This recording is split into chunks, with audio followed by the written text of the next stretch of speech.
Hey guys, I'm MB, founder of underdogchance.com, and in this video, you will look inside my betting spreadsheet and my betting model projections for today, Wednesday, April 9th. I also have a couple of qualified bets based on my criteria. Yesterday, I shared Oakland first five inning plus 0.5, both winning bets. So far, 3-3, but actually, it should be a little bit better record. It should be close to 4 units because I put a wrong pitcher in Seattle the other day, so it was not a fault by betting model. We know that Seattle has two Luis Castillo. One is Luis Castillo, one is Luis F. Castillo. And if you put correct pitcher, if you have my betting model, and if you follow these games, you should be profitable so far. I see some other users who have my betting model, they have profit so far. But again, as I mentioned yesterday in my longer video, betting is constantly attacking plus EV. Looking at short term is not the right way to bet and win at sports betting. Okay, but let's move to projections and what my numbers say. And then, of course, I also have bookmakers odds and see where is that discrepancy. Okay, so the first game, St. Louis against Pittsburgh, I have Eric Fede against Mitch Keller, two right-handed pitchers. Based on my projections, close to 50-50. Bookmakers odds also have close to 50-50. They favor a little bit more St. Louis, but this is still in that range. So no value. Then we have Miami against New York Mets, Max Meyer against Tyler McGill, two right-handed pitchers. My betting model has Mets at 65.95% of chance to win this game. And this is, again, very close to bookmakers.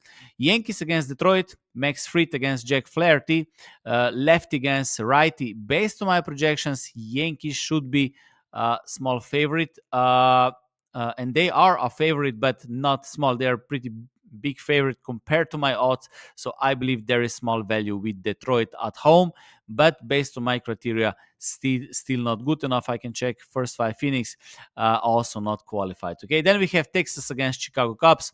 For Texas, I'm not sure who is starting, but he's not qualified for my betting model because he doesn't have enough innings pitch in certain period of time. And then we move to San Diego against Oakland. Randy Vasquez against Oswald Bido. Yesterday, I had Oakland. They beat San Diego. It was a winning bet, underdog bet. And today, I also have Oakland as a favorite. My betting model gives them 57.88% of chance to win this game. My projected odds 1.73 in decimal or minus 137 in American odds. I was a little bit late with projections. I have my own assistant who make early projections at 3 in the morning. So if you live in USA, you can make earlier projections than me. I was a little bit late with this. The odds on Oakland were at plus 108 or something like that, or even more. It was 2.08 or something like that. So it was plus money. But even with later odds, there is still value at close to 50-50, at minus 108, minus 107 at some bookmakers. There is still some value. This is just hit that criteria that I have. Oakland is my first qualified bet. Moneyline at 1.25 unit. First five inning is not qualified. This is just below 1.25 criteria that I have. Okay, so but nobody needs to follow my own criteria. If you have my betting model, you can get it below in the link. You can make your own settings. And also you can use as part of your analysis and include into your research as part. So for example, if you like Oakland and if you have some other method to analyze games, then this is your supportive information as well. Okay, but I believe that we have value with Oakland at home again, at close to 50 money. Okay, then we have Baltimore Arizona. That was also very close to be a qualified bet. Then Kramer against Brandon Fatt with Arizona. So my projection showed that Arizona should be minus 144. They're minus 116. And again, I think I was a little bit late with the odds. And it would be qualified bet, but the odds are dropping. So uh, timing when you make bets analysis is also very important. When Americans ask me when to bet on baseball, of course you need to check your bookmakers and line movement, but usually for me, in the morning in Europe, this was the best time. If I could make it a little bit earlier, back in the days I was making projections. I was waking up at 4 and 5 in the morning. I was making projections and analysis much earlier. Right now I have a little bit different lifestyle, so but I still try to do this in the morning. Okay, but of course once you have the betting mall, then you have you have full control over what you do with the numbers, right? So you don't need to wait for me. But I think there is some value with Arizona. Depends again what will be the lineup, what are the odds. But my projected odds with current lineup that I have right now, minus 144, bookmakers minus 116. So if I stick completely with the criteria, then this is not qualified bet. Okay. Why what would be if, so let's say I have adjusted Kelly 1.25 set criteria, what if there would be 1.24? I wouldn't take it. Okay, why? Because you need to set your own rules and then you stick to them. Because if you have your own rules and then you don't stick to the rules, then this is not a strategy. Okay, strategy is always set of rules that you stick to them with discipline. Okay, so I like to say make quick decision and then make changes very slowly. Okay, I see people, they wait for years to start betting with numbers. Some people follow me for 7 8 years and they are stuck at the same at the same thing. So you need to make a quick decision. So let's say you decide, okay, I will start betting seriously. I will start betting with numbers, and I will do this for 1 year. I will do analysis every single day. I will set the goal. If I don't know, if this happens, then I will do this. If that happened, then I will do this. So you make a whole set of rules, and this is your strategy about everything: how you make bets, how much money you invest, what happen if you lose everything, and so on. And then you stick to it. Okay, and then the wins will happen. Okay, and of course, never forget the first rule of sports betting. This is the first and the most important rule of sports betting. Everything else is fixable, but the first and most important rule of sports betting is never bet money you cannot afford to lose. Okay, so this should be the money that you can afford to lose without any serious consequences, without any psychological, I don't know, without crying, without, this is the money you are willing to risk. Of course, we all want to win, but you're okay with this if things went wrong, and if things goes wrong and you lose. So this is most important thing. Why? Because if you're okay with with money that with this money that you lose, then you will also make good decisions. Okay, so when you will see the underdog, and you will say, okay, this is not looking good, but the numbers say otherwise, and you will stay away from that play just because you're afraid to bet. And you're afraid to bet because you bet too much compared to the money you have, the available money you have, right, for betting. Okay, so always bet the money you can afford to lose. Okay, this is the first rule of sports betting. Everything else is fixable. Okay, you can change betting models, you can learn betting, you can learn strategies, you can learn money management, you can learn closing line value, look, you can learn systems, you can learn everything.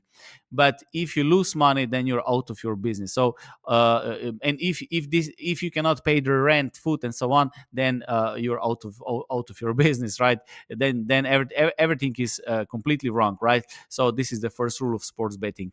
And then we can start talking about probabilities, about values, about analysis. Okay, once you're comfortable with the money you can lose. Okay, Cincinnati, San Francisco, no value. Then we have Dodgers, Washington. I didn't check the latest thoughts because I did this in the morning. I didn't. I did this in the morning, but video comes later. So Landon Connect against Jake Irvin. Those were my projections. I didn't check what are the odds right now. Back then there weren't odds yet, but so I will stay away from this. Houston, Seattle, average pitcher here automatically no play. So I simply, how I make projections quickly. So I make projections for the first game, and if adjusted Kelly is close to zero or a small number, I simply go to another game. Okay, so I don't check the players' lineups every single day. I have, because if you check the lineups every day, or every second day, and if the adjusted Kelly is very small, changing one or two player will not dramatically change the value, right? So I simply quickly go to the next game, and when I have the average, I don't even put the odds, so I simply copy paste it here, so I have organized that I went through all the games, so I don't miss any game. Okay, so the same is here. Okay, here I checked the odds. There were no odds, so I simply paste it here. Then here is average pitcher. I simply put league average pitcher, copy paste here, put in the spreadsheet. So all the projections are done in 10-15 minutes. Okay, and then of course here the same. Okay, so I put the odds. The adjusted Kelly is very small, so I simply move to the next game, so I don't waste time and check every player, because even if adjusted Kelly will go from 0.11 to 0.56, it will still not hit my criteria, which is 1.25. Okay, I focus on the games like this one. Okay, if I project here LA against Tampa Bay and it is 1.05, I go detailed to check the lineups. Okay, and if then I see if this number goes up or hit the criteria or not. Okay, so no need to waste time for the games where my numbers and bookmakers numbers are too close, and in most cases this will be so in most cases my projections and bookmakers odds will be between uh, zero or negative number and let's zero and I don't know 0.7 or something like that. So the projections will be close to bookmakers odds. Okay, so Toronto, Boston, no value. As you see, the numbers are the same. And then Angels against Tampa Bay, Kikuchi, Ryan Pipiot. This was almost a qualified bet on Angels. I also think that I missed the odds. I think I also checked the lineups, was not good for the lineup. I miss here White Sox, right?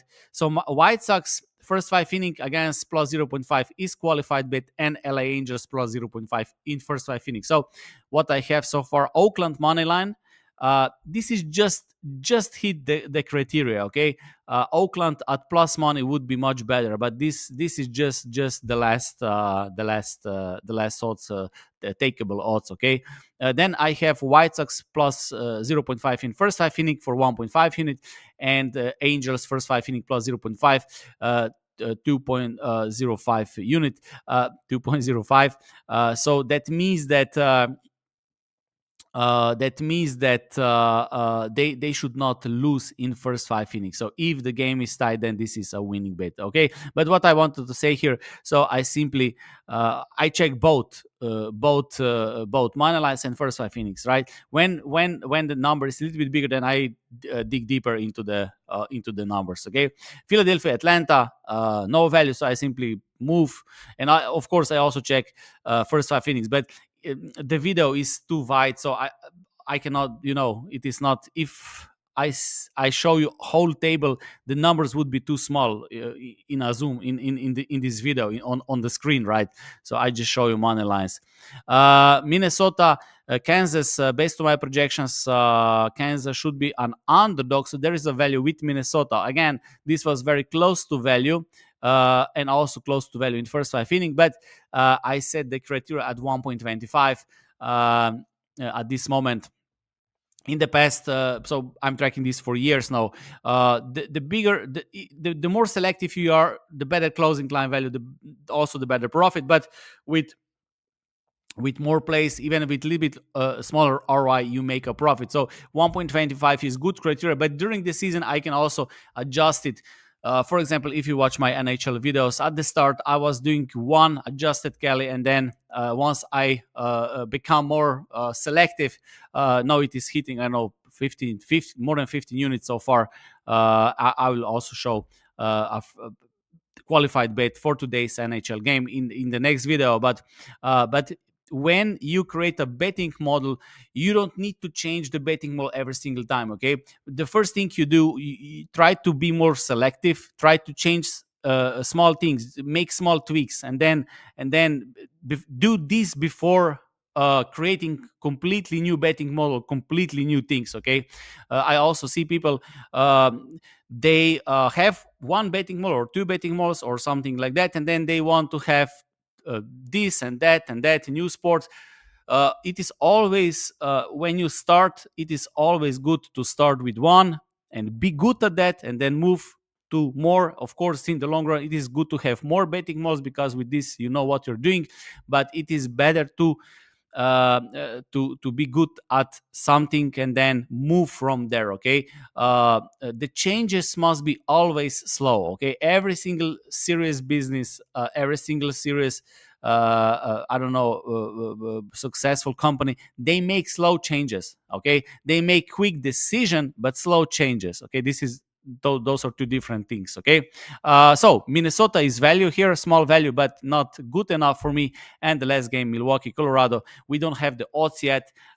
Maybe they will change pitcher or something, but later I will not be there. So three qualified bets: Oakland White Sox first five inning, and Angels first five inning, both plus 0.5. Okay, so those are qualified bets. Okay, so those are my projections. Again, I shared all my numbers with you. Again, you can get my betting model and you can make your own projections. And in next days, I will try to share at least one baseball bet with you. So that's it from me today. Thank you for watching, and see you next time.